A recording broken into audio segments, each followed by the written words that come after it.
Hallelujah, Christ arose. Good morning everyone. Good afternoon dyan sa US and happy Sabbath po sa inyo dyan, Ma'am Rose. At sa ating mga kaibigan na patuloy tayong sinusuportahan sa pamagitan po ng kanilang panalangin at patuloy na mag-involve tayo sa gawain ng Panginoon.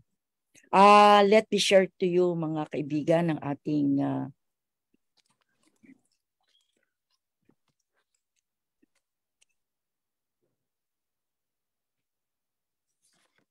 purihin natin ang Panginoon at ngayong umaga narito tayo sa introduction part 2 and then sa next Sunday magsisimula na tayo sa ating pong pagbulusok sa lahat ng ating pag-aaralan mula po sa first apartment, second apartment, third apartment, at doon sa lahat ng details na ipinagawa ng Panginoon kay Moses. Pati ang lahat ng kulay. Kasi may nagtanong agad sa akin na okay bang magsuot, hindi daw okay magsuot ng red na damit. So may mga ganong lumalabas dahil daw yun daw ay bawal. Totoo ba yun? Maraming mga ganon pero pag-aaralan natin yan. So tayo po'y manalangin. Dakilang Ama na makapangyarihan sa lahat. Maraming salamat po, binigyan kami ng pagkakataon na muli po ay mabigyan ng kalayaan ng pagsamba. Kami po'y naniniwala na darating ang panahon, pati ang mga social media platform na katulad nito ay ipagbabawal ng gamitin. Kung kaya Panginoon, nagpapasalamat kami sa kalayaang ito na amin pong nararanasan sapagkat alam namin Panginoon, ang banal na Espiritu ay patuloy na gumagawa ng paraan upang ang mga tao po ay mga ligtas. Ama, huwag pong babalik sa inyo ng walang kabuluhan ang aming ginagawa pong mga pag-aaral. Bagkus sa Panginoon ng aming tanging dalangin ay maranasan po namin ang kapangyarihan ng Espiritu Santo sa bawat series na aming pag-aaralan po na may kinalaman sa sanctuary. Kayo po ang siyang manguna sa aming Panginoon sa pangalan ng Panginoong Hesus. Amen. Amen. So ang ating po na introduction ng part 2 ay kita natin po sa ating pong picture ay itong lamb, yung Ark of the Covenant na naroon ang 10 utos at sa ibabaw noon yung mercy seat at yung high priest. At alam naman natin, ang high priest ay walang iba sa ang ating Panginoon. So lahat ng, sasabihin ko sa inyo, lahat ng ating pag-aaralan dito, it's always point to Christ. So lahat po yan ay patungkol sa ating Panginoon. Tulad ng aking nabanggit ngayon lang, that on top of the ark was the mercy seat. Yan po, mercy seat. Yan po, the Ark of the Covenant, sa ibabaw niyan ay yung mercy seat. Ayan, with 2 cherubim overshadowing the cover with their wings. At ito ay tawag ito ang atonement cover. For it conveys the idea that our compassionate and gracious God has reconciled the people with himself and made every provision for them to maintain a covenant relationship with him. So ito po ang, kumbaga po sa lahat ng apartment, patungkol yun sa ating Panginoon, pero ito po ay matindi sapagkat narito ang 10 utos. At doon sa tinatawag nating Ark of the Covenant sa pinakaibabaw na mayroong pong 2 anghel, yun po yung tinatawag nating atonement cover. Kaya kumbaga po sa atin, mapansin po natin, tayo ay humihingi ng kapatawaran sa ating Diyos. Di ba? Araw-araw, kahit ano man ang ating ginagawa, lagi natin sinasabi, Panginoon, patawarin niyo po kami. Pag tayo nagpipray, talagang di mawala yung patawarin niyo kami. Kasi po, napakahalaga po yun. Sa halip na tayo ang ating mga sariling mga makasalanan ang makita ng Ama, no, ang nakikita po ay yung ginawa ni Kristo. Kino-cover tayo ng kanyang robe of righteousness. Kaya napakahalaga po natin itong pag-aaralan. This is also the place where once a year on the Day of Atonement, no, ito po for the people and the sanctuary took place. So, halimbawa po, no, taon-taon may tinatawag silang Yom Kippur sa Hebrew o Day of Atonement. Daily, pwede kang magpunta roon, magdala ka ng halimbawa po, kung kayo medyo ang pamilya ay mayaman, ay di bull, no, baka, yan. At talagang malinis, no, para doon sa ating pong paghuhugas ng ating kasalanan. Yung panahon ng earthly sanctuary. Kapag ikaw naman ay medyo nasa middle class ang pamilya, di syempre po, tupa. Yan. Pero kapag kayong yung bang mga nasa lowest part ng strata ng society noon, doon sa 12 tribes of Judah, maniniwala ba kayo na magdadala sila ng kalapate? No. Yan ang kanilang mga At detalyado po ito, mga kaibigan, na binabanggit sa banal na kasulatan. Ngayon po sa ating pag-aaral sa sanktuaryo ay mahirap natin itong maunawaan kung tayo po ay hindi magbabasa ng banal na kasulatan. Kasi importante po nating makita, mga kaibigan na nakikinig, ay sa bawat teksto, gusto ko sanang inyo po ding ito ay sundan.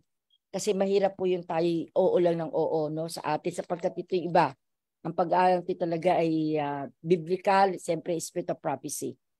So sa 14, no, hanggang 16, and he shall take some of the blood of the bull and sprinkle it with his fingers in the mercy seat on the east side, and before the mercy seat, he shall sprinkle some of the blood with his fingers 7 times. So ganun po Yun po si Leviticus 16. Then he shall kill the goat of the sin offering. No? Tatandaan ninyo, yun ang ating And for the people, itong mapakahalaga, ating pong sundan ito. Bring its blood inside the veil, do with that blood as he did with the blood of the bull, and sprinkle it on the mercy seat and before the mercy seat. Verse 16. So he shall make atonement for the holy place because of the uncleanliness of the children of Israel, buong kampamento, and because of their transgression for all their sins. And so he shall do for the tabernacle of meeting, which remains among them in the midst of their uncleanliness. So ito po, mga kaibigan, once a year. Once a year. Pero kapag yun nga, sabi ko sa inyo, ay daily, no? Meron tayong tinatawag na peace offerings para doon sa mga saints offerings, taganan. Maraming klase po, no? At yun po ay daily na ginagawa. Pero iba po ang Day of Atonement. Po pwede rin po ng high priest ora mismo mamatay pagpasok pa lang. Kasi po meron talagang 2 means dito sa breastplate ng high priest nakalagay yan. At yun ay nag-iilaw at nagdidilim. Kapag nagdilim, hindi sinagot ng Diyos ang panalangin. Kaya importante po ito. Kaya tayo may mga panalangin hindi katanggap-tanggap. No, meron po mga panalangin katanggap-tanggap at mga panalangin hindi katanggap-tanggap. Kasi po, sabi ko nga sa inyo, hindi naman lahat ng tao ay anak ng Diyos. So, syempre po, ang mga hindi anak ng Diyos, nananalangin din sila na hindi naman sila katanggap-tanggap. Kaya ang ating pong prayers po, yung doon sa mercy seat na yon, importante po yun. Importante po yung mercy seat na yon. In Romans 3:25, si Paul naman ay nagsabi na it refers to Jesus as atonement cover. No, ang tawag po dito ay propitiation o sacrifice of atonement. For Jesus himself is the place of redemption, the one through whom God has made atonement for our sins. Kaya lahat ng bawat furniture na naroon, mga kaibigan, ay ito po ay tumutukoy, tumutukoy po sa ating pong Panginoon. In the holy place, the first compartment, diba? Sabi ko sa inyo, merong courtyard. Pagpasok mo, yun yung holy place. No? Pero doon sa pangalawa, ay hindi ka na pwede pumasok doon. No po? Ang tawag po din ay most holy place. Ang naghahati po sa most holy place at holy place ay veil. No? At doon nga po, iwiniwisik po yung yung ini-sprinkle po yung dugo, At pagkatapos po, sumasagot ang ating Panginoon. So gusto ko po mga kaibigan, buksan natin muli sa Leviticus 24 verses 1 to 4. Kasi maganda po ito para lalo natin maunawaan.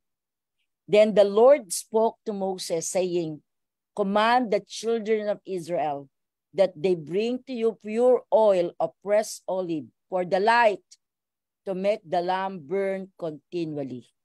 So nakita niyo, hindi basta-basta yung kung ano-anong oil, hindi pwede pong ang coconut oil. No, hindi po pwede po yung canola oil. Hindi pwede 'yan. Hindi pwede ang palm oil. Meron po sapagkat ang olive, 'di ba, naalala niyo 'yon? Nung si Jesus po ay pumupunta po doon sa Bethlehem sa kahabaan ng Nazareth, bago po siya ipako, 'di ba? Ang kanila pong naalala sa New Testament, pang welcome kay Jesus ay yung mga olive tree, yung mga kanilang branches. Yan. So may lahat meron pong halaga at patungkol nga po sa ating Panginoon. Ito pa sabi niya, outside the veil of the testimony, yung pong Ark of the Covenant, in the tabernacle of meeting, Aaron shall be in charge of it from evening and morning before the Lord continually. It shall be statute forever in your generation. Sabi niya, he shall be in charge of the lamps of the pure gold, lampstand before the Lord continually. So napakahalaga po, yung hindi pwedeng maubusan. At yun po, kung kayo ay nagbabasa naman tayong lahat ng Biblia, naalala nyo yung 10 virgins, 5 foolish virgins and 5 wise virgins. No, lahat sila naghihintay. Naghihintay naman talaga, Lahat ay nakatulog din naman. No, lahat ay naghanda. Pero may kulang po doon sa 5 foolish virgins. Anong kulang? Sige Oil. nga, anong kulang? Sige Oil. po. Yes, oil. Which represent the power and the presence of the Holy Spirit. At yung oil na yun, mga kapatid, kung atin titingnan, balik tayo dito sa ating pinag-aaralan.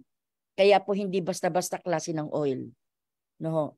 Kaya kung mapapansin po ninyo, baka hindi ninyo alam, ang ating pong tinapay na walang lebadura o unleavened bread sa English, ay yan po ay hindi pwedeng gagamitin ng canola oil. Hindi pwedeng coconut oil. Hindi po pwede po ang palm oil. Hindi pwede ang grapeseed oil. Maganda to. Avocado oil to. Maganda to. No, no, no. Kaya po meron pong recipe po ang lahat ng pastor dyan. No? Kaya may tinatawag kaming pastor's manual at kung tinuruan din kaming gumawa ng unleavened bread. Nandoon po ang proportion ng dami ng whole wheat flour at ang dami po ng olive oil. Hindi basta gagawa ka sige, lagay mo diyan avocado oil 'yan at gumawa tayo ng tinapay para sa No, hindi po. Hindi ganoon. Hindi ho basta-basta. Kaya po yun ay olive oil, mga kaibigan. Walang ibang oil na pwedeng gamitin po sa unleavened bread. Kaya po sana po ito'y marinig din ng ating mga diakonesa kasi po mayroon akong alam na ang ginagamit po ay mga kung ano-anong oil. Mali po yun. Kasi po hindi basta-basta, pati nga po yung table na pinagpapatungan, hindi yan pwedeng gagamitin sa ibang araw, kaya po ako sa mga bawat iglesyang na-assign ko, ay sinasabihan ko sila, magpagawa tayo ng customized na table, ditiklop, at yan ay binabalot kapag Santa Cena sa kalang ilalabas. Kasi yun po ay syempre yan po ay bawat sagrado. Lalo na pagka Santa Cena, hindi pwedeng basta-basta yan. Kaya yung tinapay, may oil yan, yung unleavened bread. Wala pong ibang oil na gagamitin maliban sa olive oil. O dito napansin po natin sa ating binasa, walang ibang gagamiting oil kundi olive oil. No? Yan po ay patungkol sa banal na espiritu. Kaya napakaganda po ng ito nandito pa lang tayo sa introduction. Hindi pa ho natin na detailyado ang bawat nandito pa lang tayo sa introduction. On the table for the bread of the presence were placed 12 loaves of bread, at representing the 12 tribes of Israel. Dishes, pan, jars, and bowls also were placed on the table. So dito po meron po doon sa loob ng holy place, hindi sa most holy place. No, nandoon ang isang table at meron yung tinapay. May tinapay po doon at hindi basta tinapay, mga kapatid, Okay, at yun po ay 12 patong na tinapay kasi nire-represent po noon ang tribes of Israel. No? So dito medyo tayo konti lang information pero basahin po natin. No, Exodus 24 verse 11. So basahin po natin sa Exodus 24 verse 11. Ang sabi dito, but on the nobles of the children of Israel, he did not lay his hands, so they saw God, and they ate and drank. So ano po ang ibig sabihin? No, kung babasahin po natin sa verse 9 and 10, narito po ang clarity ng ating pong binasa. So, ano po ang sinasabi sa 1 Kings chapter 8 verses 31 hanggang 53? What more does this text teach us about the function of the sanctuary? So dapat natin yan. At kung ating po makikita, si King Solomon, hindi po pinahintulot na si King David ang mag-build at mag-dedicate ng temple. No, bakit po? Alam naman natin na nabahiran ang kanyang kamay ng dugo. Ibig sabihin po, nagkasala siya. No, kaya hindi pinahintulot ng Diyos na sa panahon po ni David, maitayo at ma-dedicate po. Ang ganda po ng prayer po dito ni King Solomon habang idinededicate po, mga kaibigan, ang temple. So, dito ay sabi nga, King Solomon offered 7 cases of specific prayers that could be offered at the temple. The 7 functions exemplify the extensive role of the temple in the lives of the Israelites. So meron po talagang meron talaga pong masasabi natin na papel na ginagampanan ang temple. Kaya po yun nga ulitin ko ang ating bahay-sambahan kung sa ating panahon ay hindi dapat po pinaglalaruan. At kung dedicated na po ang ating bahay-sambahan ng Diyos ay hindi tayo pwede diyang kumain sa loob. Sorry po may mga ganun kasing mga bahay-sambahan na ginagawa po nilang kainan. Sorry po. Talagang patawarin ninyo ako sa lahat na nakikinig pero hindi ho yan pwede. Hindi pwede yan. Yan po ay lalo na po dedicated na talagang lalong hindi pwede po, mga kaibigan. The temple was a place for seeking forgiveness, for oath swearing, for supplication when defeated, for petition when faced with drought or other disasters. It was also a place for the alien to pray. Nabawa po ako, hindi naman ako talaga tunay na Israelite. Ang tawag sa akin ay alien o Gentiles sa New Testament. Hindi, binigyan din sila ng lugar upang sila po ay manalangin. As well as a place to petition for victory. So, meron pong petition for victory. Yan. So that the temple was intended to be a house of prayer for all people. Becomes evident from the fact that Solomon envisioned the individual Israelite, the foreigners, and the entire people as petitioners. Kaya po, importante po natin makita, mga kaibigan, na ang temple po ay mayroong bahagi sa lahat Kasama po dito ang sinasabi po ni Isaiah chapter 56 verse 7. Even them I will bring to my holy mountain and make them joyful in my house of prayer. Sabi dito, pinagpatuloy pa rin dito ni Isaiah, their burnt offerings and their sacrifices will be accepted on my altar, for my house shall be called a house of prayer for all nations. So house of prayer ang tawag. Sa ating bahay-sambahan. Ito po, maliwanag po dito at sabi nga lahat daw, maliwanag po sinasabi dito ni Isaiah, their burnt offerings and their sacrifices will be accepted in the altar because the temple is the house of prayer. So ito po, kaya pagpasok natin sa bahay-sambahan, kung sa ating context ngayon, ay hindi tayo sa makipagchismisan, hindi tayo makipagmarites. At yun ay maliwanag sa writing ni Ellen White na pagpasok natin, pag-upo natin doon sa bahay-sambahan, ay mag-usal tayo ng ating mga panalangin. Magpailan lang tayo ng panalangin sa Panginoon. Hindi yung pag-upo, nagmamaritesan na. Sorry po ha. Pag-upo ay naka-gadgets na agad. At doon pa nagme-make up, doon pa lahat ginagawa. Ay, ako'y na sorry po, talagang lahat ho kasi yan ay naranasan ko sa aking ministry habang ako'y nagiging pastor. Naranasan ko po yan. Talagang after po naman ng worship, ay di kinakausap ko ho.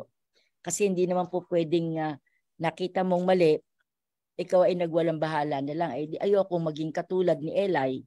Hindi pwede yon. Lalo na po sa bahay-sambahan ng Diyos. At katakot-takot ang ginagawa, Kasi yun siyempre matagal ako sa district. Minsan lagi rin kaming every quarter nagbabayanihan sa church. O mga kapatid, tayo magbabayanihan sa panguna mga diakono, diakonesa, elder, at siyempre mga kabataan. Minsan po, yung mga benches natin, pati naman po yung mga cotton buds sa ating panlinis, sa ating mga tainga naroon.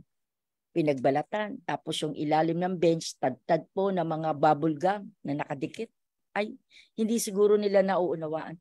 Kaya mas mainam po talaga, mga kaibigan, ay manaka-naka doon sa ating mga iglesyang kinabibilangan, ay magsagawa tayo ng mga decorum at mga pamamaraan sapagkat nakakatakot, Lalo na po pagka yung akala natin ay tama, hindi naman pala tama. It's about time for us, mga kapatid, na atin na pong isagawa ang tamang pamamaraan. Pasimulan na po natin ito sa ating mga bahay-sambahan, At ako'y naiiyak talaga. Ganun po ang mga nakikita namin pag kami nagbabayan at naglilinis. Talaga naman po, talagang nakakahiya po sa Panginoon. Nakakahiya po talaga.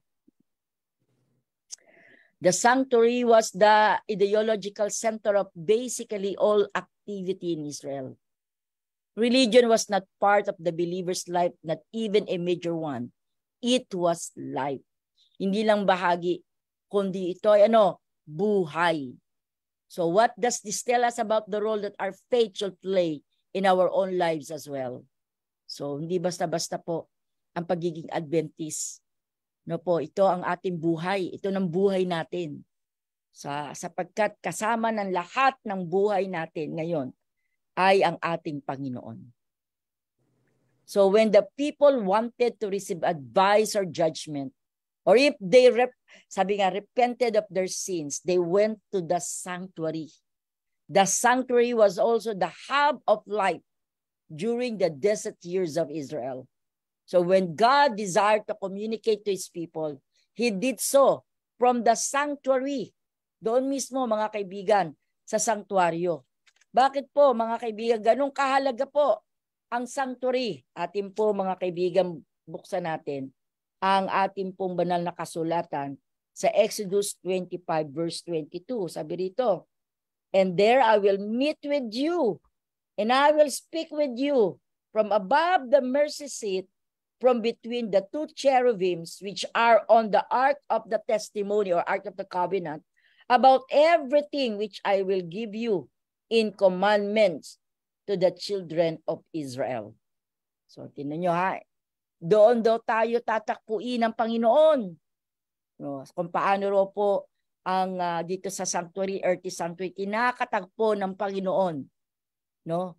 Ang bayan ng Diyos, sabi ng Biblia.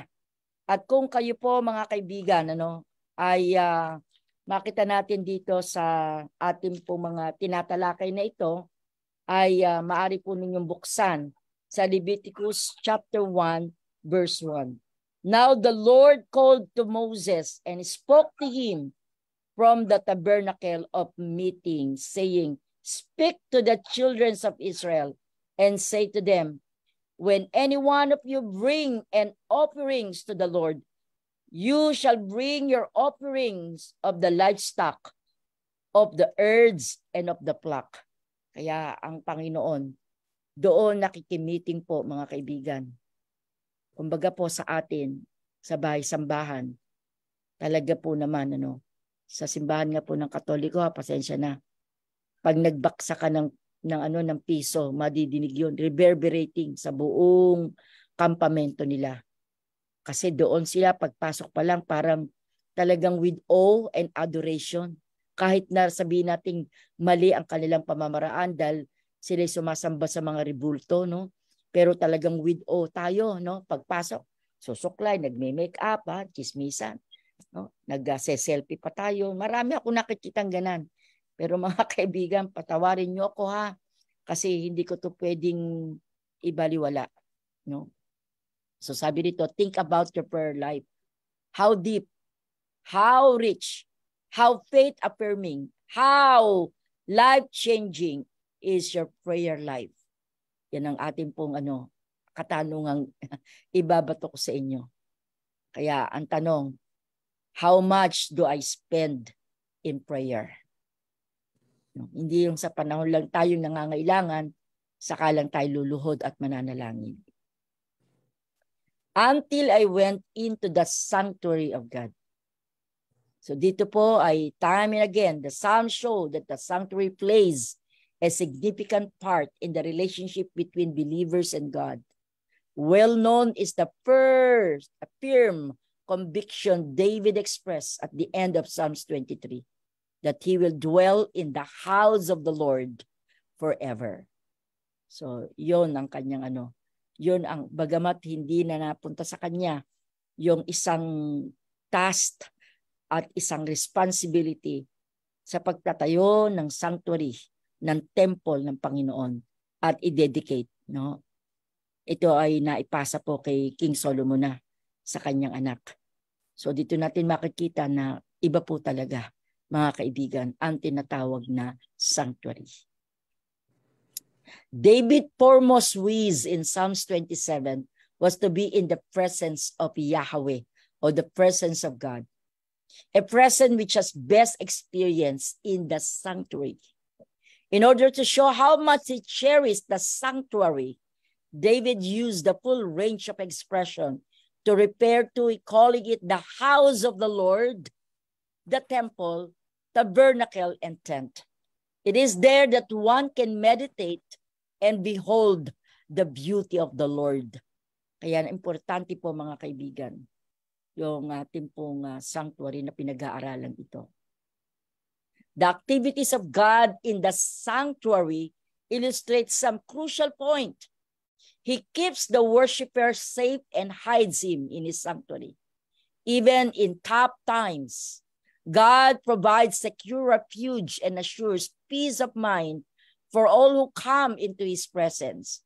This expression, sabi nga po, ay connect the beauty of God to what he does for his people. In addition, the sanctuary service, with its symbolic significance, shows the goodness and justice of God. Kaya po, makita natin dito, no? Bakit po ipinapakita ang justice at yung kabutihan ng Diyos? Kasi hindi natin pwedeng paghiwalayin ang mercy at justice, goodness and justice, grace and law. Hindi pwede yung paghiwalayin. Laging magkasama yan. No? Bakit po very significant na ipinapakita ang kabutihan at justisya ng Diyos? Dahil tayo, ang bawa ko, di ba sabi ko nga sa inyo, yun ang panahon na ako hihingi ng counsel, yun ang panahon na ako hihingi ng tawad, yun ang panahon na maghuhudyat ng judgment, ano po. So bilang ako isang makasalanan at nagkasala, abay ako'y mahirap lang, ay dala ko ay kalapate o bato-bato, at pagkatapos ay iyon, ino-offer. So nakikita dito ang kabutihan ng Diyos na hindi ka basta-basta pinaulanan ng apoy at pinatay. No, hindi ganon. Binigyan ng chance ang mga makasalanan. Kumbaga po, yun ay sumasalamin ang mga bagay na iyon na ang Panginoon ay punong-puno ng pag-ibig, ng kabutihan at ng hustisya. Doon sa sanctuary po nangyayari lahat yun, mga kapatid. Kung kaya po sa heavenly sanctuary, ito pong ating topic na to ay hindi lang earthly, kasama po dito ang heavenly sanctuary. Kaya hanggang December tayo, Ma'am Rose, sa pag-aaral ng sanctuary. Kasi earthly and heavenly sanctuary. Kaya kapag ka po, kininyo hanggang ngayon, lahat na makasalanan, sige, magsisi ka. Lahat ng kasalanan, bigyan pa ng chance. Pero kapag nagsara na ang pintuan ng awa, tapos na. Ang mercy, ang justice, ang law, at grace ng Panginoon. Tapos na. Wala na. Dahil si Jesus, umalis na sa most holy place. So tapos na po. Magwi-withdraw ng Holy Spirit. Kaya doon sa sanctuary, mga kaibigan, ipinapakita ang tunay na kabutihan at hustisya ng Panginoon. Walang mahirap, walang mayaman na pwedeng itaboy, no, ng high priest, no? Ay hindi ka pwede dito mag-offer kasi mahirap ka lang. Ano ba yung dala mo? Kalapati lang. O ang dala mo, ganun lang. So hindi ganun. Ano ba yan? Ang dala mo?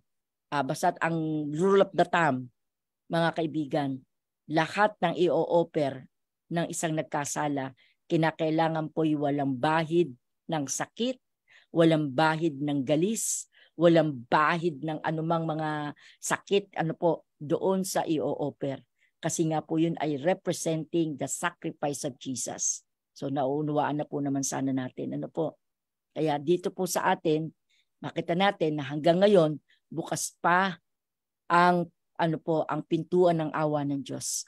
At makikita natin sa huli, no, at naalala ninyo yung ating last topic sa ating last day events, napansin ninyo, surely goodness and mercy, justice and love. No, ang mag-express noon ay yung mga susunugin ng apoy. Bakit? Sapagkat alam nila, worth lang talaga na sila po ay na sila'y masunog ng apoy at asupre kasi binigyan sila ng chance ng Diyos at sasabihin nilang sabay-sabay that God is love. Totoo po yun. Sila mismo, pasama ni Satanas, aminado na ang Diyos ay pag-ibig. No, yun po ang ating natin sa ating great controversy, no? So the ultimate object of David's deepest desire was not only simply to be in the sanctuary, but for Yahweh to be present with him. That is why David resolved to seek God. So ito po ay napaka-importante po, mga kapatid. Yan. Sa Psalms 27 verse 5, sinasabi po dito, for those who seek God, the sanctuary becomes a place of confidence, a stronghold of life, where God will set them high upon a rock. And from the truth that the sanctuary service teaches, we can indeed learn to trust in the goodness and the justice of God. Kaya napaka-importante po to sa lahat, mga kapatid, na yung ating pong sanctuary. Kaya sinabi po ni Ellen White, no, for the building of the sanctuary, great and expensive preparation were necessary. A large amount of the most precious and costly material was required, yet the Lord accepted only free will offerings. Of every man that giveth it willingly, with his heart ye shall take my offering, was the divine command repeated by Moses to the congregation. So free will offering. Hindi yung napipilitan lang. Hindi ka tanggap-tanggap sa Panginoon yan. No? Kaya po sa ating pong pagtulong sa ating pagbibigay ng malayang handog at pagbabalik ng ating mga ikapo. No, yun po ay act of worship. Kaya importante po na nanggagaling sa ating puso ang tunay ng ating pong pagbabalik at pagbibigay ng malayang handog. So devotion to God and a spirit of sacrifice were the first requisites in preparing a dwelling place for the Most High. So mayroon po talagang tunay tayo na, kumbaga po sa ating panahon, ang ating pong number 1 prerequisite, no, para magpatayo po tayo ay yung spirit of sacrifice. At mayroon tayong nabanggit ko ito nung last Sunday na talagang kahabag-habag yung aking napuntahang bahay-sambahan. Ang tinutungtungan ko po ay bato at putik, no? At ang nakaharang lang po sa dingding ay mga sako. At talagang at yung pong mga trapal na ibubong ay mga hiningi po sa mga politiko. Kaya mayroon pa doon vote for ganito na nakakaiyak. Kakaiyak talaga mga kaibigan. Tapos ang ating mga bahay ay pagkalalaki, no, ang ating po mga sasakyan ay karami-rami.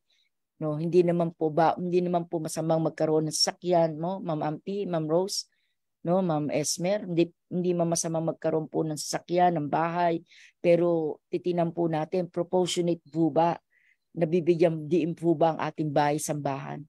No, ako ay naiiyak lang talaga.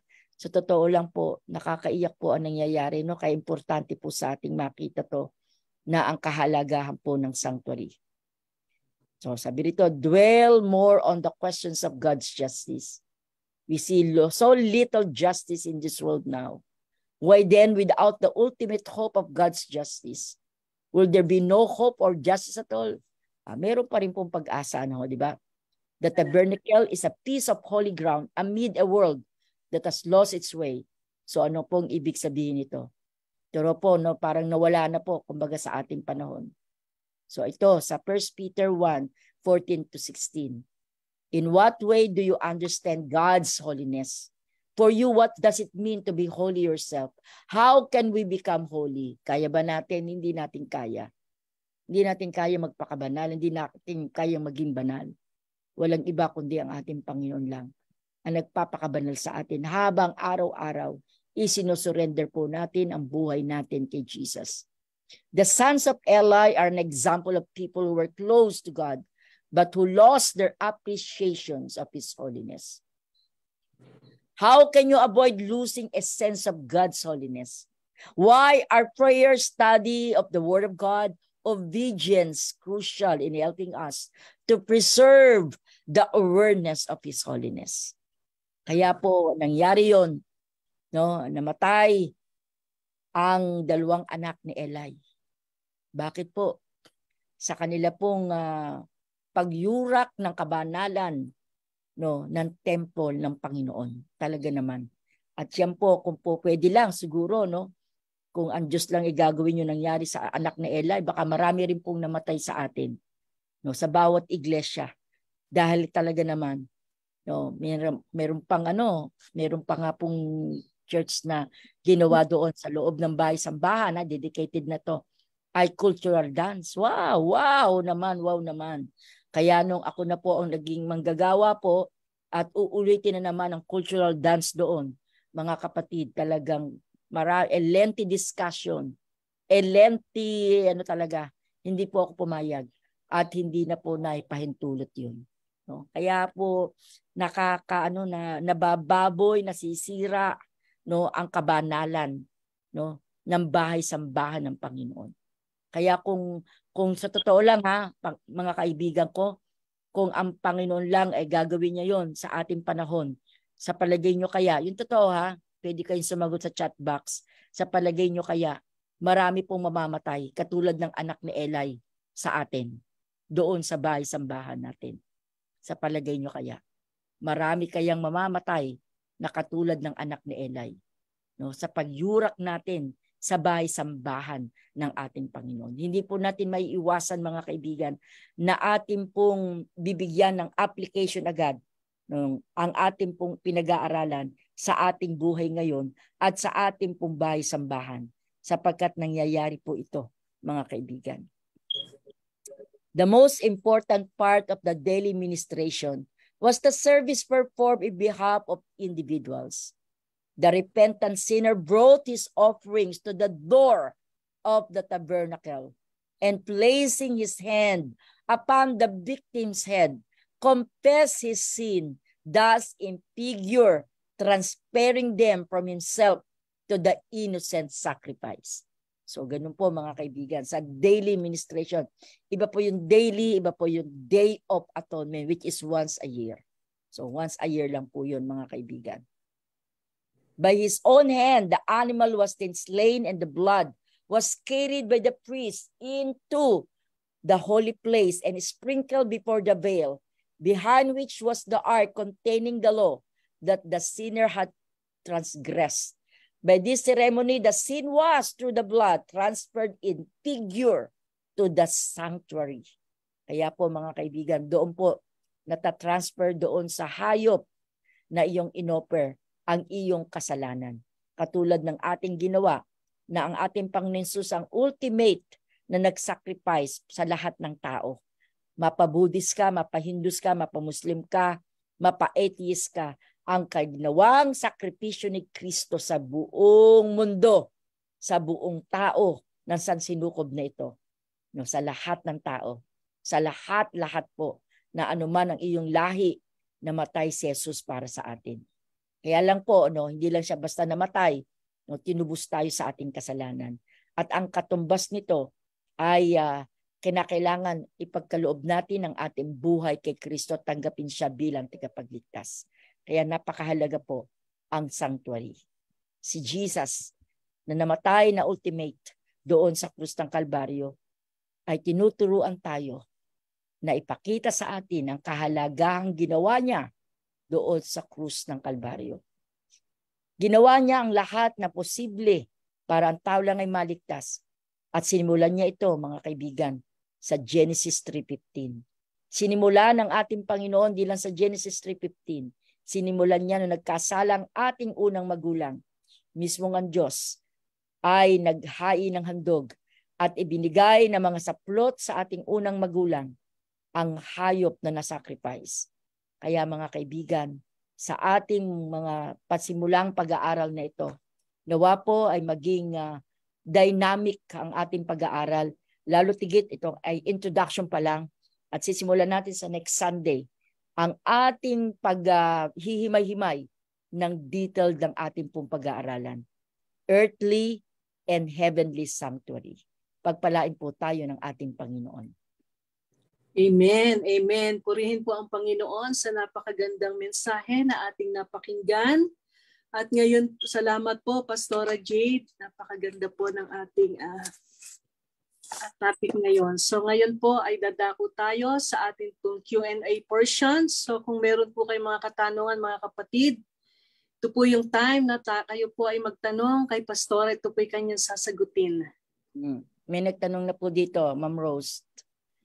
Sabi po dito, but due to low budget po ng church, Pastora, may mga maliit na churches ay skyplex na lang na crackers at flavored na grape juice. Ang katwiran po, ang nag-officiate ng Santa Cena ay pinagdasal naman po lahat ng mga nakahain. Mga kaibigan, naalala niyo po yung Ark of the Covenant na dala-dala po, no? Mahuhulog, di ba? Mahuhulog. Dali, di ba? Ay anong sabi ng Panginoon? Huwag hahawakan. Patay. Huwag nating gawing katwiran. Mahirap lang po kami. Maliit lang po ang aming church. Mga kaibigan, tuturuan ko kayo ng napakadali pong gumawa ng unleavened bread. Napakadali lang po. At yung 100 pesos po na olive oil, aabutin po yun ng 5 taon. Hindi po nasisira ang olive oil. Yun ang kagandahan. Bumili kayo ng 150 na olive oil. Isang ganan, no? 150. At pagkatapos po, napakamura po naman ng whole wheat flour. Ang whole wheat flour po, mga kaibigan, ay 50 pesos lang ang kilo. At yun po ay magagamit nyo sa loob ng 1 taon. Na marami na po yun. Yung olive oil po, magagamit po ninyo yon sa loob po ng 2 taon. Yung dami na yon. kung kayo po every quarter ay gumagawa. Huwag nating ikatwiran mga kaibigan. Ang halaga po ng Skyplex, yung isang balot ng Skyplex po mga kaibigan ay 70 pesos. At bukod pa sa mas mahal ang Skyplex, hindi po iyon ang itinuturo ng Biblia. At naku po mga kaibigan, curse po yan, curse mga kaibigan. Kung kayo po'y nakikinig, yan po ay curse. Huwag nating over i-contextualize. At yung grape juice, mga kaibigan, meron pong nabibiling ang pinakamura pong grape juice. Welts po, Welts ano po, hindi po yung grape juice na kinakanaw na powdered, no, hindi po ganoon. Yan po ay nakakaiyak naman yung nagtanong na iyan, ano po, nakakaiyak. Yun po ay yung medyo malaki-laki po dito sa Pilipinas, Ma'am Rose, ano, ay ano po yun, nasa 200 pesos. No, ang pinakamalaki po ay nasa 450. Ano na, malaki na po yun, parang 1 galon na ho yun. So 450 na ho yun. Kasya na po ron 500 tao. No. So at hindi rin po pwede mga kaibigan, yung ginagawa ng karamihan ay talaga pong parang lumalaklak ng alak. Bakit? Gantong kalalaki naman ng baso doon sa Welt juice. No, at isang basong malaki. 12 ounces po na baso. Nawawala po yung significance. Sorry po patawarin ako ng Panginoon, Ma'am Rose. Nawawala ang significance ng ating Santa Cena. Napakadali lang pong gumawa ng unleavened bread. Hindi natin kailangan ng oven. No, okay na sa Bulacan, Ma'am Rose, ako ang gumagawa ng unleavened bread. Nilalagay ko at kawali lang ang gamit at wala akong oven. Kawali lang po ang gagamitin. No, at hindi malakas ang apoy. Tatakpan yan po parang oven na rin po. So ganun ang ginagamit natin. Whole wheat flour at saka olive oil, mga kaibigan. So pasensya na po, hindi po tama yung ginagawa ng iba. Hindi pwede ang flavor juice na grapes at saka po Skyplex. Sorry po, patawarin niyo ako, mga kaibigan. Ano po masasabi niyo sa iglesia na nagpapabili ng grape juice sa araw ng Sabado? Sa araw mismo ng Santa Cena, sapagkat nakalimutan daw bumili ng Friday. Mga kaibigan, mahabag kayo sa ating Panginoon na ang kabanalan po ng Sabat. Sabihin na natin yan ay gagamitin pa naman sa Santa Cena. Ang Santa Cena po, alam ba ninyo ang Santa Cena po, baka hindi niyo nalalaman, ay ito po ay miniature of baptism. Kung ako po ay dinisiplina ko, hindi na ako kailangan pang magpabaptize. Ako'y magsasanta Cena po, katumbas na po niyon ay baptism. Alam ba niyo yun? Ganun po katindi ang Santa Cena. Kaya po mga kaibigan, hindi po tama. Napakadami pong oras. Napakarami pong oras. Lalo na po mga kaibigan, kung kayo nasa ibang bansa. Napakaraming oras. Araw-araw nga, siguro ang iba sa dyan sa inyo ay araw-araw nag-grocery. Nag-grocery siguro ang iba dyan. Pero mga kaibigan, yung kalimutan natin ang lahat ng gagamitin sa Santa Cena at gagamitin pa natin ang araw ng Sabado para bumili. Ay tapos Santa Cena pa. Wow, mga kaibigan. Huwag naman po sana. God forbids. Ma'am Esmer. Amen. Salamat po, Pastora. Meron pa po kayong mga tanong, mga kapatid?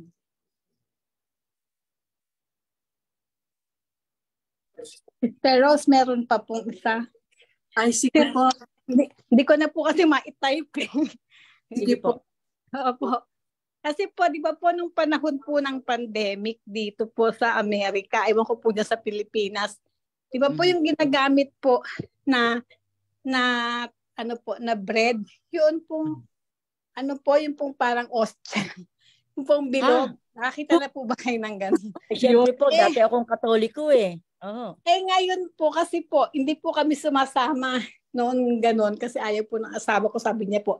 Tama yun. We're not Tama yun, tama po yun, Ma'am Esme. Tama po yung ginawa niyo. Hindi tayo magpa-participate dyan. So sabi ko, honey, kung gano'n, titingnan nila tayo. Hindi tayo, bakit ano ka? Sabi niya, gano'n. Para sa susunod na lang, lalabas na lang tayo. So nung second na, lumabas na lang kami, hindi na kami nag-participate. Sabi ko, honey, kung gano'n, sinabi ng pastor natin na hindi daw hindi naman daw masama. Sabi niya, Hmm. hindi lahat ng sinasabi ng pastor No. papakinggan mo. Oo. Sabi niya.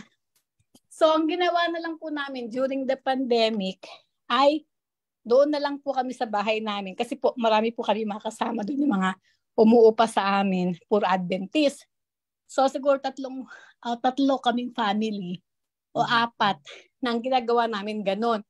So, nag-bake na lang kami. Pero sabi ko, bakit halos lahat naman ng church gano'n na ginagawa? Bakit? Sabi niya, kaya nga sabi niya, hindi ka pwedeng sumunod kung ano yung ginagawa ng karamihan. Kasi kung alam mo namang mali. Sabi ko, ano naman ang mali doon? Sabi niya, ginagamit siya ng mga Katoliko. Ay, sorry po sa ano po. Yes. Tama po. Tama yan, Ma'am Esmer. Tama po yan. Na ang po ay ginagamit talaga ng Katoliko yan. At alam niyo ba, kasi ako mapakarami kong taon sa Katoliko, 24 years ako sa Catholic, yan ay meron pang significance sa kanila ang hostya. Pag nilagay yan ng priest, sinawsaw mo sa alak, tunay na alak. At yan ay pagka dumikit sa ngalangala, ibig sabihin, hindi na patawad ng kasalanan. Mamatak mong ganung brainwashing yan sa atin. Kaya pipilitin mo ng dila mo, ibaba ang hostya. At yun ilulunukin mo, ha? Yan. Ayan ang nangyayari, Ma'am Rose, tawa ng tawa, Talagang totoo yan. Talagang susungkutin ng dila mo, kailangang mapababa. Yung hostya dahil dumidikit sa, tangalangala. Mga kaibigan, parang awa nyo na. Yan po, kahit pastor pa yan, presidente pa yan, huwag kayong maniwala kapag hindi po biblical. Sorry po, ha? Huwag pagka hindi biblical. Kaya ako medyo mahigpit po ako. At yan ay pati po yung table, yan po pinapagawa ko talaga. Sabi ko, mga kapatid, bigyan po natin ng panahon. May sarili pong table ang church sa Santa Cena. At yan ay hindi ginagamit kung ano-ano. Basta't yan ay nakatago, gagamitin lamang po yan kapag ka Santa Cena. So hindi po pwede ang hostya. Tama po ang ginawa nyo. Hindi po kayo nagkamali doon, Ma'am Esmer, na sabihin po ninyo na, Daddy, we cannot participate. That's right. Tama po. Kasi para tayong si Eli, pagka tayo ay nag-participate, para na rin po tayo mga kaibigan na atin pong nakondon ang maling pamamaraan. Sorry po, ha. Tama man ang puso nila sa Santa Cena, pero yung pamamaraan ay mali. Mali pa rin po yun. So may tanong pa po dito. Okay po, thank you. Pwede po bang mag-Santa Cena ang hindi pa nabibinyagan? Katulad po ng mga bata na hindi pa nabautismuhan ay gusto na makipag-participate ay hindi pa po. Sorry po. Nasa yan. Lalo na po mga bata. Ayan po ay hindi lang basta-basta na yung dadampot, kukuha, iinom. Hindi po. Kasi hindi nauunawaan. Ang Santa Cena po ay miniature of baptism. Ako nga po ay dinisiplina. Hindi ko na kailangan magpa-rebaptize. Ako po, iba ang disiplina sa disfellowship. Ang disfellowship po tinanggal ang pangalan ko sa role ng pangalan po ko sa clerk book. Yun yung disfellowship. Ang dinisiplina, halimbawa ko ay nagkasala. 1 taon na akong hindi pwedeng umakyat sa pulpito. Ngayon, ang akin pong bahagi, magte-take ako ng Santa Cena, yun po ay para na rin akong nagpa-rebaptize. Kaya po ang Santa Cena ay miniature of baptism, mga kaibigan. At bawat ginagawa doon, mapatinapay, yung unleavened bread, patungkol yun kay Kristo. At yung grapes, hindi po yung kinakanaw, hindi ang na grape juice o powdered grape juice, Welch juice lang po talaga. Yun po lang ang qualified po na po natin. Okay, next. Ang mga bata po ba na hindi pa, yun nga po, hindi nga po pwede. Follow up lang po. Ano po ang ginagawa ng mga natira? Yan po ay ibinabaon. Ibinabaon po yung mga natira na nabasbasa na. Maghuhukay, tapos ibabaon po. Binabaon po yun. Yung mga natirang po yun. Hindi po yan pwedeng pagkatapos po natira. Ayan, magkain na kayo. Sayang naman ito. Wow, wow, wow. Mga kaibigan, hindi po pwede yun. Mahabag kayo. Maawa po kayo. Yan po mga pinanalangin na po. Maliban na lang, natira roon sa likuran, hindi na ipag-pray during Santa Cena, may natirang Welch juice, yun ho'y po pwede po yun. Pero yung nabasbasa na at naipanalangin, ibinabaon po yun.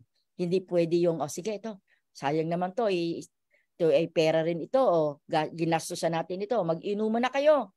Hindi po pwede yun. Sorry po hindi po yun pwede. Sorry po, talagang hindi pwede. Follow-up lang po. Yun nga po, ang inaano rito, no? At pagkatapos ay ipapamigay pa rin sa mga bata, Ay, sorry po, ma'am. Hindi po ito pwede. Sorry po. Sorry talaga. At siguro po, ang mga mali ay tuwid na ho natin. At tayo po ay accountable sa ating Panginoon pagdating po ng panahon. Okay, nagtataas ng kamay, Ma'am Rosie, Ma'am Lucy. Ma'am Lucy? Opo, Pastor. Opo. Pwede po ba yung nagsasanta Sena, hindi po naguhugas ng paa, pero nagtitake po ng Welch juice at saka ng bread? Hindi po. Dapat po magkasama sila. Karamihan po sa mga iba, ganun po ang ginagawa. Pagka nahuli silang maghugas ng paa, magtitake na lang po ng Welch at saka ng bread. Ma'am, hindi pwede yon. Hindi pwede po. Lagi po magkasama po yon. Kaya nga po, ay nako, marami po tayo palang practice na hindi tama na ginagawa. Opo. Siguro dapat dapat to nagkakaroon muna po ng sa bawat churches. Meron tayong halimbawa po ay 2 oras na talakayan pag lecture tungkol diyan. Ganun po kahalaga Santa Cena. It is a miniature of baptism. Opo. Paloba po, yun nga po na-discuss niyo po kanina yung sa mga bata, pero po meron po tayong mga iglesia na dahil daw yung mga bata ay naiinggit, binibigyan nila. Ay, ma'am, kahit po naiinggit sila, sino po ang dapat nating sundin? Yung bata o ang Diyos? Kaya nga ma'am, po. sige nga, susundin natin ang bata o ang Diyos. Sila naiinggit doon sa ginagawa ng matatanda, at sila naman hindi pa binyagan. Mga kaibigan, wala pang kamurang-muwang ang kanilang mga isip. Sinasabi ko nga sa inyo, ang Santa Cena ay miniature of baptism.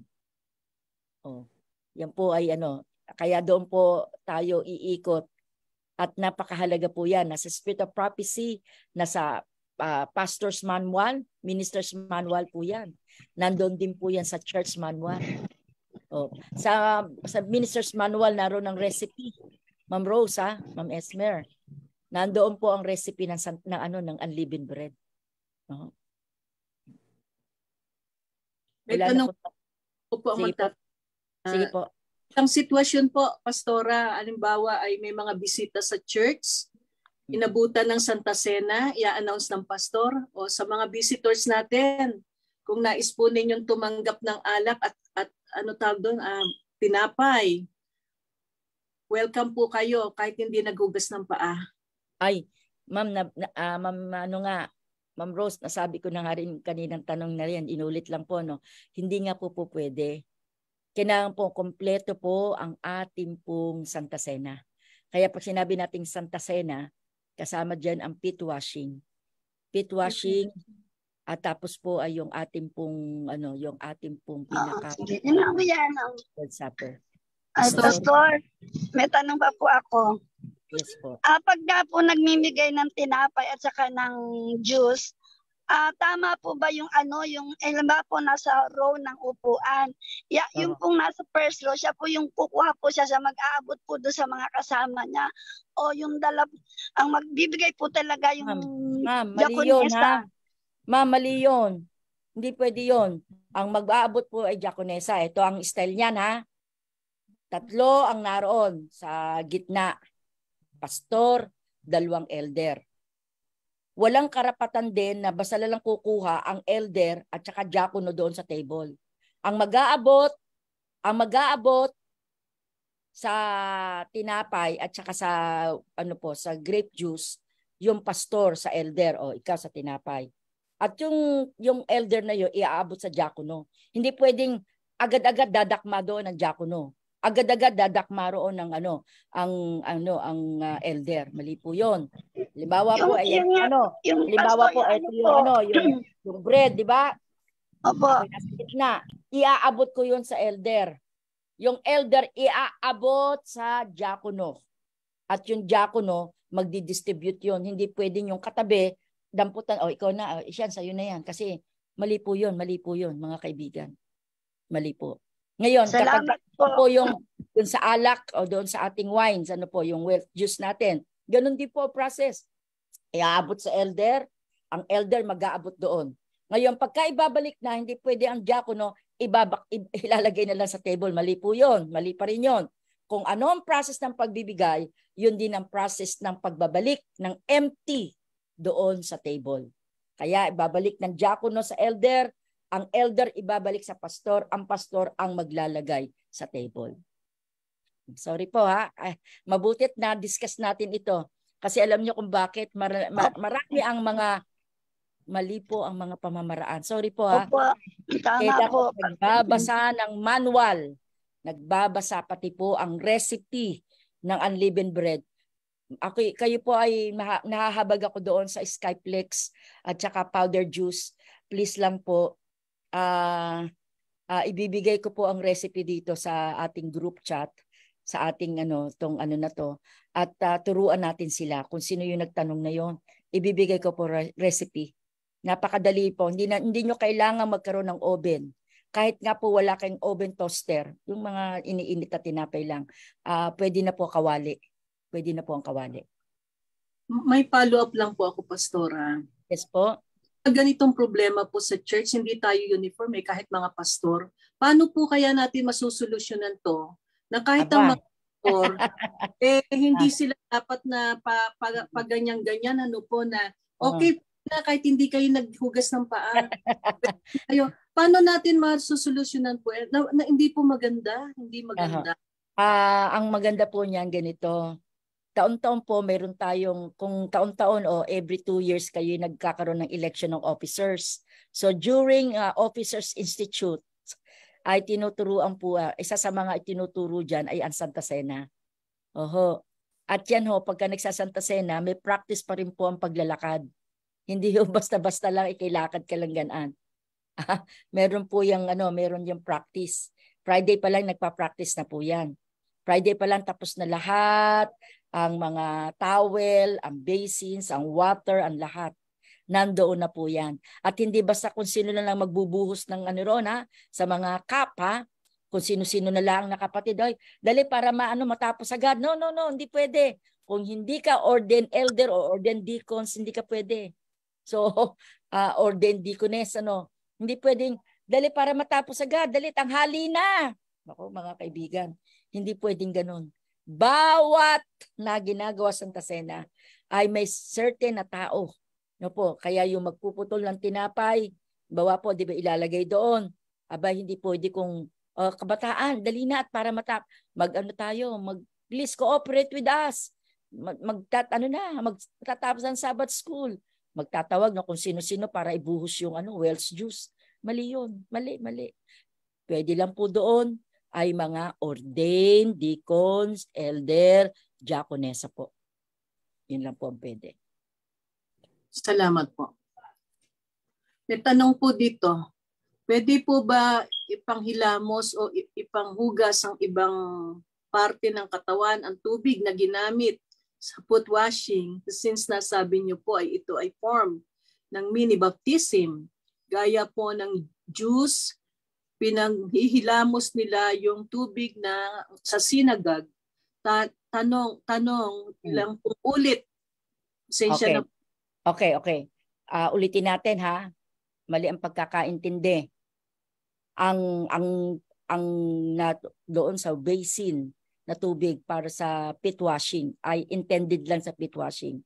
Hindi pwedeng panghilamos yun, hindi pwedeng sa mga sa katawan. No. At ang baptism, mga kaibigan, ay nilulubog. No. Iba yung pit washing kasi ang kabuuan ng Santa Cena ay miniature baptism. Pero yung pit washing, hindi pwedeng at yun na ang baptism, mali po yun. Maling-mali. Doon sa courtyard, mga kaibigan, yung sa courtyard, yung intended na priest, ayan po ay meron doong tinatawag na basin, basin po ng tubig. At doon po sila naghuhugas yung ano po. Pero hindi po ginagawa yon sa atin. No, kaya yung tubig intended sa pit washing ay pit washing lang. No, ang kabuuan po ng Santa Cena ang sinasabi kong miniature baptism, hindi yung pit washing lang po. Paano po yung mga natira pero nakapag-participate na po lahat? May natira, ipapalibot pa muli. Opo, kung sakali po ay merong hindi nabigyan, may natira po doon, ipapagpipire ulit yung natira. Halimbawa po ay naubos na kayo, di ba? Naubusan. Ako, meron palang di pa napagsisilbihan. Okay, kukunin ulit yung tinapay na natira kung saan nakatago at saka yung juice. At yun ay ipagpipire ulit. Kung ano ang process ng una, yun din ang process sa pangalawa. Yun, ang dami palang tanong dyan sa Santa Cena, no? Na-mention na po na dapat ilibing, pero pinalibot po sa second time. Ha? Bakit ipapalibot pa sa second time? Iikot pa po yung maghuhukay. Hindi po. Maghukay ka lang, ibuhos mo doon, ilibing mo yung natirang tinapay at saka yung ano po, yung juice. Hindi mo kailangang paikot-ikot pang ganun. No, hindi po ganun yun. Pastora, how about po ang paghuhugas ng ginamit? Pwede po bang pagkatapos ng Santa Cena, katulad ng mga kupita? Aba, ay gagamitin po talaga yung kupita, ay hinuhugasan po yun.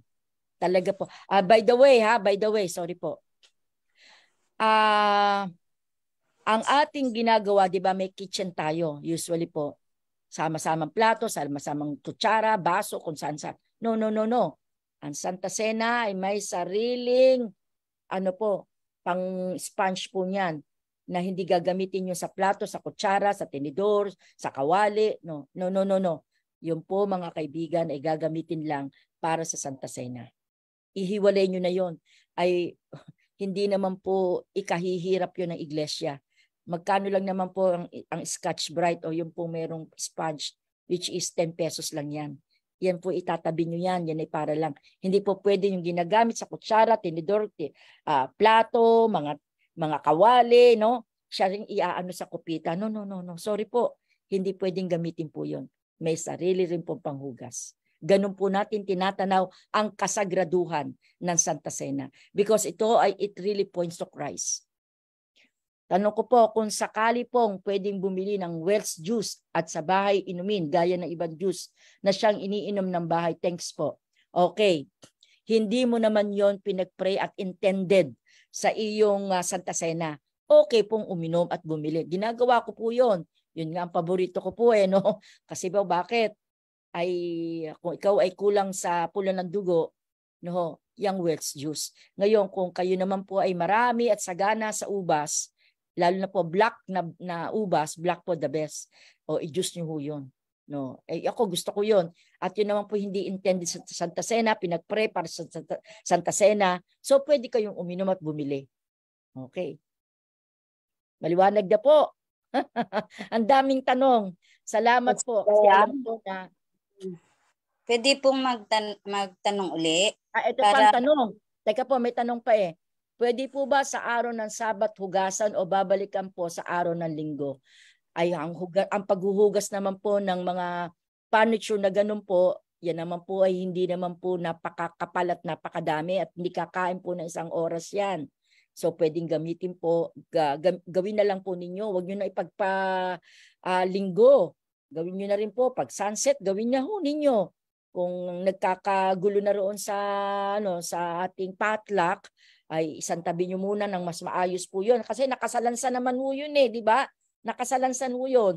O di pagka bago mag-uwian, linisin po. Kahit tandaan nyo may sarili kayong panghugas doon. May sariling panghugas. Hindi po pwede po na yung naulit ko ulit, na yung mga ginagamit na sponge doon sa mga kawali at plato at mga tinidor ay gagamitin din po doon. 10 piso lang po ang halaga ng sponge. Hiwalay niya po niyo yung para lang doon. Okay po, meron pa pong tanong. Ito pa, may tanong pa. Good morning po. Ang husband ko po ay non-Adventist pero gusto po niyang mag-join ng Santa Cena. Okay lang po ba yon? Okay mga kaibigan, pagka po non-Adventist na grown up po sa edad na ganon, pwede po siyang mag-take. Pwede po siyang mag-take po. Pero ang process po talaga, mga kaibigan, ay susundin niya mula sa foot washing o pit washing, magpe-pray, magpapatawaran. Pero yung mga bata po, lalo na mga bata na hindi po at yung mga bata po, ang bata po yung nabinyagan, pwede po yun. Pero ang bata ay bata lang, gusto ko gusto ko yan, mga kaibigan, hindi po pwede. Bakit ko po nasabi, nasa manual din po yun, na katulad din po ng child dedicate, bawa po, ang mag-asawa hindi Adventist. Pumunta sa pastor, Pastor, pwede po bang magpa-child dedicate po sa inyo? Wala po namang ninong at ninang, pero parang feel ko po talaga na dapat i-child dedicate, pero hindi po kami Adventist. Pwede po ba yun? Pwede! Pwede po, mga kaibigan. Mabuti nga po yun Yun ang paraan na magkaroon tayo ng daan na sila po ay ating pong madala sa Panginoon. Pwede po yun. Sino po ang pwedeng maglibing at maghugas ng ginamit na? Okay, sino ang pwedeng maglibing? Ay diakono, diakonesa, elder. Yan, pwede po yan. At maghugas ng ginamit na sa siyempre po, ang maghuhugas po ng mga pinanggamitan po noon, diakono, diakonesa. Elder, yan, pwede po yan. Lahat ng yan pwede po. Basta ordain, pwede pong magtumulong po dyan. Okay. Hindi pwede nating iutos, Sally, si Sally ay kabataan. Ikaw nga maghukay ka, ikaw na maglibing.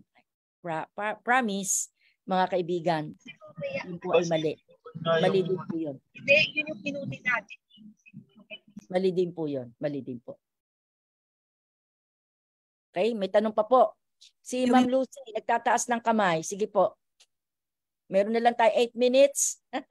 Ang daming tanong pala dito sa Santa Cenang ito, Nakamute po kayo, Sister. Nakamute kayo, Sister Lucy. Ay. Sunod po si Sister Irene. Sige po, Pastora, yung pong i-clear ko lang po, yung pong, di ba, nagpapas na po ng tinapay.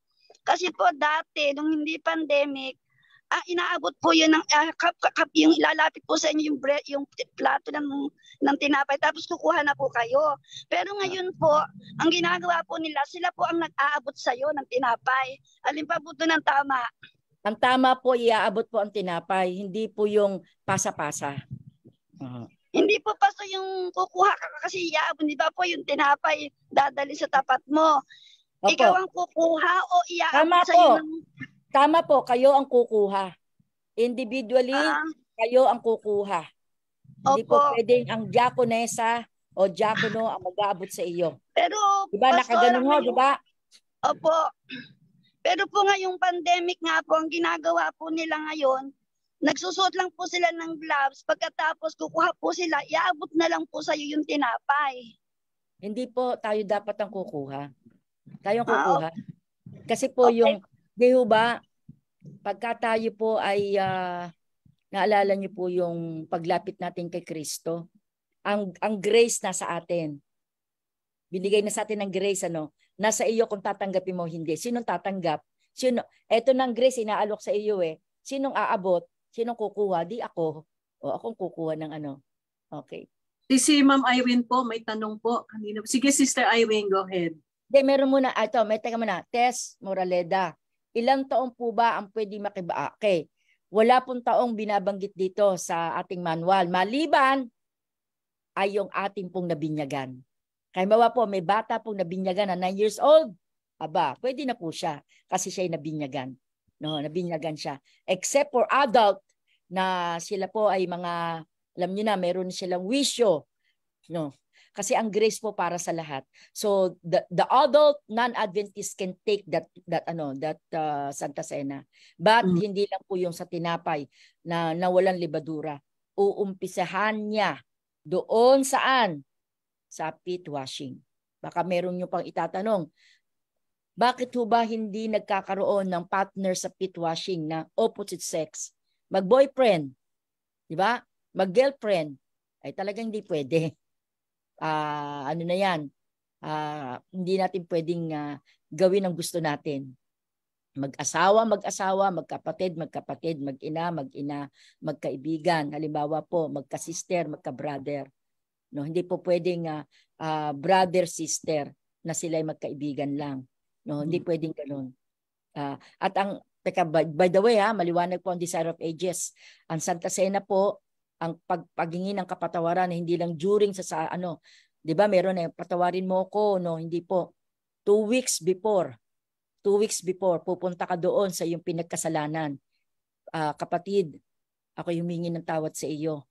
At ngayong araw at sa darating na 2 linggo na Santa Cena, gusto kong ikay maging kapartner ko sa pit washing. Yun po yung magsisealed sa inyong pagpapatawad sa isa't isa. Yung inyong pit washing. Amen. Okay. Salamat po, Sister Irene po. Nung po siya kanina pa. Sige, Sister Okay. Irene. Sister Irene, are you there? Sister Irene, nakamute po kayo. Ayan po. Yung ano lang po kanina, lilinawin ko lang po. Kasi yung halimbawa po, nag-Santa Cena na po, nabigyan na po lahat, tapos okay na po. Tapos yung natira po, instead na ilibing, ay ipapaano po uli for the second time po, na lalo na daw po yung may karamdaman. Opo. Ang tawag po doon ay shut door. Okay, yung may mga karamdaman, ipagpe-pray po yung natira. Yung natira po, kasi ginagawa ko po yan. Ginagawa ko, at nasa manual po yan, nasa manual yan.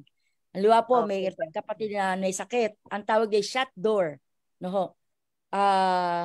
At shut in. No? So, ibig sabihin, ipagpe-pray ulit yon. Hindi pwede po yun na, teka, yung natira, na hindi pa na ipag-pray. Kaya na pumunta tayo, pagka patlak natin, pumunta na tayo sa may sakit at tayo mag-serve doon. Hindi po, Pastora. Nandun na po, napag-pray na po yun. Opo. Kung napag-pray po, for the second time po. Opo. Pwede po yun na yung naipag-pray na po, no? Di po ba? Opo. At dadalhin po sa may karamdaman. Pwede po. No? Nasa manual po yan. Nasa manual. Ililibot po for the second time? Hindi na ho. Bakit ito ililiboy? Pangalawang ulit na pagbibigay? Opo. Yung second mali time po. po. Bakit ito second time pa? Dahil nanghihinayang sa natira. Opo. Wow. Ma'am, mali yan. Akala ko sinasabi nyo yung may sakit. Hindi po. Doon po mismo sa congregation for Mali the po second yun. time. Lalo na daw po yung may karamdaman. Ma'am, mali po yun. Okay Mali po yun. Ang may karamdaman ay nabigyan na, di ba nabigyan na po ang may karamdaman sa congregation? Opo, Pastora. Bakit bibigyan na naman? Mali po yun. Yung natira daw po. Ma'am, mali yun ha, mali po yun. Huwag kayong kasi nanghihinayang sa itatapon. No. Mali po yun. Instead na ilibing po. Mali po yun. Mali po, Thank mali. you, Mali. At isa pa po ha, tandaan nyo, na ipag-pray. Opo. Pagkatapos ako ay merong kapatid na hindi nakasamba. Dahil siya po ay may karamdaman, sumama ang kanya pong pakiramdam. Basta po, hindi nakadalo. Mga kaibigan, tatandaan nyo yun ha. Pupuntahan nyo yun. Bit-bit ang elder, kung pastori kasama, diakona, diakonesa. Bit-bit yun. Bit-bit ang isang basin. Bit-bit ang dalawang basin. Bit-bit ang dalawang ang towel, tawelet. Pupunta roon. Shut in. Opo, mga kaibigan. Na-process po yung shut in. Ayan, okay po. Thank you po. Pag-usapan po ang child dedication, pwede po ba, pastorang, mag-perform sa child dedication ng church layman? Okay. Kapag ang church layman po ay isang ordained elder, pwede po yun. Okay. Pag ordained po. Pero pag hindi po ordained elder, hindi po pwede sa child dedication. Wow! Ang daming tanong. 1 minute na lang tayo. Tapos na, ma'am. Ito po, last to, Pastor, nabanggit nyo kanina, yun pong mga binasbasang mga natirang tinapay, kailangang ibaon, hindi kailangan kainin at pagpiknikan, Paano po kung magluluto pa lang, sasabihin ng magluluto, dagdagan natin, at yung iba, hatiin na natin bago po basbasan, para may makain tayo. Ano po yung Pastora? Okay. Pagka ganun po, wag na muna natin gawin yon sa araw ng Santa Cena. Ay di gawin nyo, pagpaliban nyo muna ang kagusto nyo sa tinapay. Ay di pagkatapos ng Santa Cena, sa next Sabbath, Friday magluluto ako ng sarap na tinapay. At lalagyan ko pa yun ng wag naman yung gayang-gaya ang leavened bread, lagyan nyo ng patakan nyo ng sesame seeds para maiba naman, para hindi naman yung kasi parang nawawala na ng kabana ng ano no.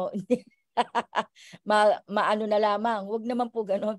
Huwag natin laging yung justice sa ating sarili, kundi kung ano ang tama. Ito, last na tanong. Ito po, last na tanong na to, ha? Ano na, alas 8 na. Ang anak po ba ng pastor at hindi pa nabinyagan ay pwedeng hindi po pwede, kahit anak yan ng pastor.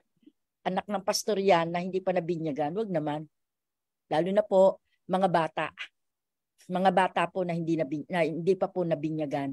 No, hindi yan pwede mag-Santa Cena. Tamang hati po ba ang tinapay sa Santa Cena? Kasi po minsan may malaki at maliit na hati. Minsan po kasi pinipili pa na iba yung malaking hati. Ganon din po sa ubos.